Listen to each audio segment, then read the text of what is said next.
Comentario de Salmo capítulo 7. Dios defiende al justo. Introducción. Un lema que se ha sugerido para el Salmo 7 es el siguiente: el juez de toda la tierra no ha de hacer lo que es justo. Génesis 18:25. El salmista ruega que Dios lo proteja del ataque de sus enemigos. Tiene plena confianza en que la ley inmutable de Dios salva a los justos y castiga a los impíos. No reconoce su culpabilidad, pues dice que si acaso ha pecado lo ha hecho sin darse cuenta. Pero sus enemigos sí han pecado al tramar contra él. Ruega que se le conceda liberación, pide la destrucción de sus enemigos y concluye con la segura confianza de que Dios, como vindicación de su divino gobierno, contestará su oración. Este salmo se canta en la fiesta judía de Purim, porque celebra el haberse vengado de un adversario, ver Esther 9:13 al 32. Con referencia al sobrescrito, ver las páginas 622-633. Por el contenido y el tono del salmo, parecería que el autor lo cantó cuando alguien dijo o hizo algo que lo hirió profundamente y destruyó su paz espiritual. No se sabe quién era Cus, hijo de Benjamín, pero el Talmud, Moed Katan 16b, dice que este nombre designa a Saúl, lo cual recuerda la enemistad entre David y Saúl. Sin embargo, es difícil pensar que David, el de corazón generoso, el que escribió las hermosas líneas de 2 de Samuel 1, 17 al 27, hubiera usado el lenguaje de Salmo 7, 14 al 16 para referirse a Saúl. Tal vez 652. Este benjamita, miembro de la tribu de Saúl, fue uno de los que participaron activamente contra David. En ti he confiado.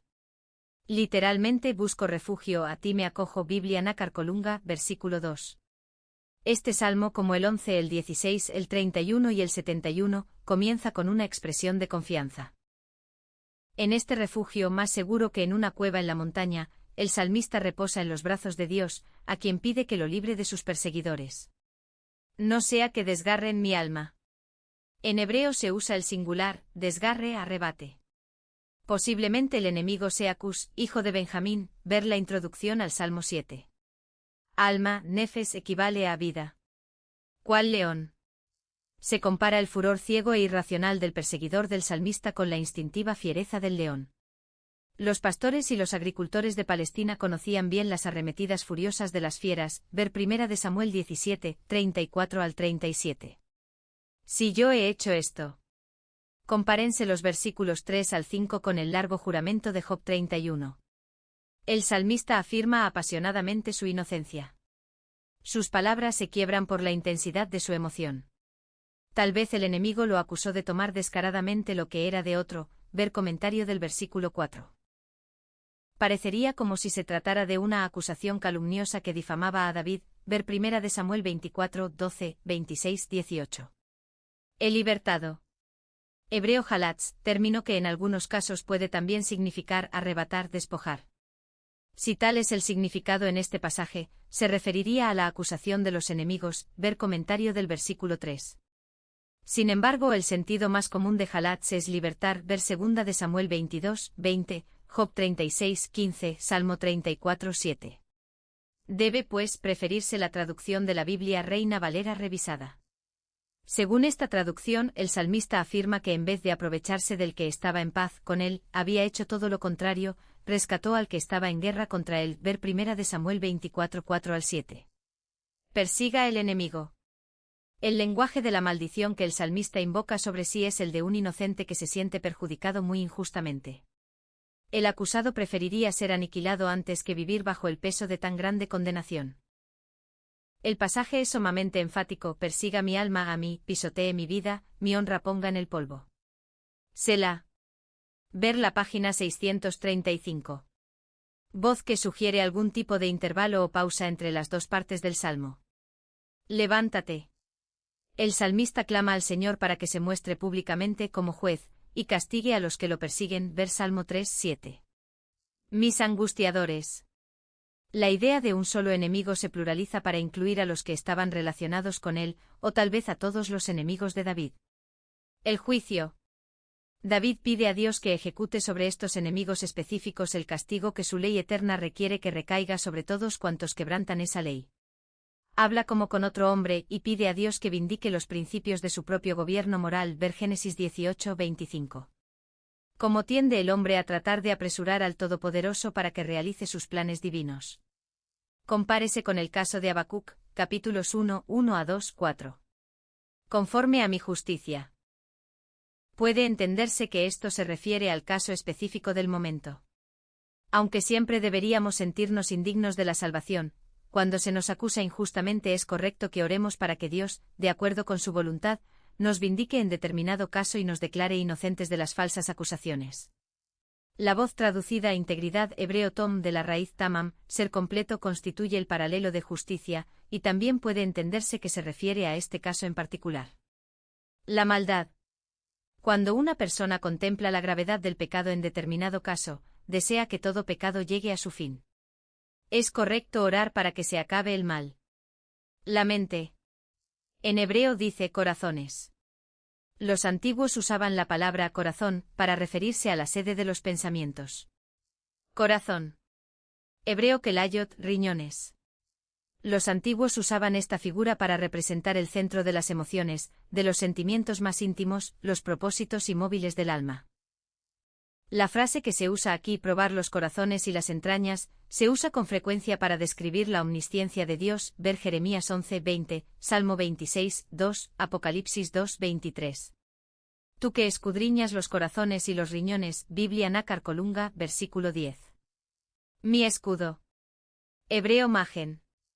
La defensa del salmista radica en su confianza en que Dios vindica a los inocentes.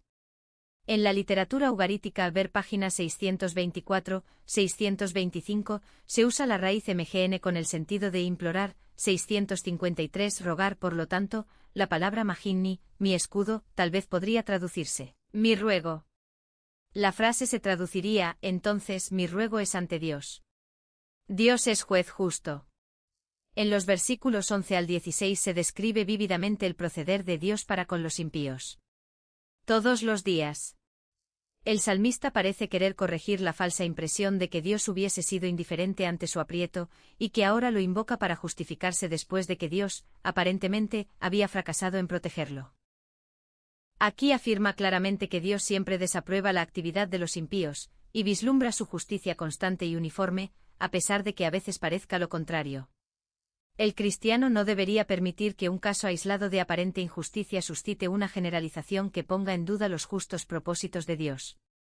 Si no se arrepiente, se representa a Dios como un guerrero poderoso que prepara sus armas para castigar a los impíos, Deuteronomio 32, 41 al 43, para ilustrar el principio de que el castigo caerá inevitablemente sobre el pecador que no se arrepienta. Armas de muerte. Instrumentos de castigo. Ardientes. Hebreo dolekim, de la raíz dalak, encender, quemar. Quizás sea una referencia a la antigua costumbre de disparar saetas encendidas sobre el enemigo para incendiar su campamento y causar un mayor daño. La destrucción propuesta es segura. Concibió. Los tres verbos de este versículo, concibió, se preñó y dio a luz, constituyen una figura que se usa para describir cómo surge el mal. En Isaías 33, 11 y Santiago 1, 15 se usa la misma metáfora. Pozo acabado. Podemos imaginarnos a un hombre que cava un pozo para atrapar a tal animal, pero que tiene la mala suerte de que las paredes ceden y queda atrapado el cazador y no el animal. El pecado confunde al pecador. El mal es como un boomerang. En la vida de Amán hay un notable ejemplo de este principio, ver Ester 5 al 7, Proverbios 26, 27, Eclesiastés 10, 8. Su iniquidad. Es decir, el mal que procuraba hacer a otros, en otras palabras, una repetición de la idea expresada en los versículos 14, 15, ver Salmo 9, 15, 35, 8, 37, 15. Su propia coronilla. Lo que el impío quiso hacer a otros, rebotará sobre él mismo. Las dos partes de este versículo son un ejemplo de paralelismo sinónimo. Las palabras traducidas cabeza y coronilla aparecen con frecuencia como vocablos sinónimos o paralelos en la literatura ugarítica, ver páginas 624-625. Su justicia. La justicia divina se demuestra en la vindicación de Dios y la liberación del inocente. Nombre. Aquí, como en muchos otros pasajes del Antiguo Testamento, nombre representa a la persona. Algunas veces pone de relieve la naturaleza esencial o el carácter de la persona. Altísimo. Hebreo Elión, exaltado ver tomo 1, página 182. David alaba a Jehová, quien, por haber ejecutado justicia, ha mostrado ser más exaltado que todos los otros seres. En muchos salmos aparece una doxología final de este tipo. Es bueno que la meditación termine con alabanza. Comentario de Salmo capítulo 7.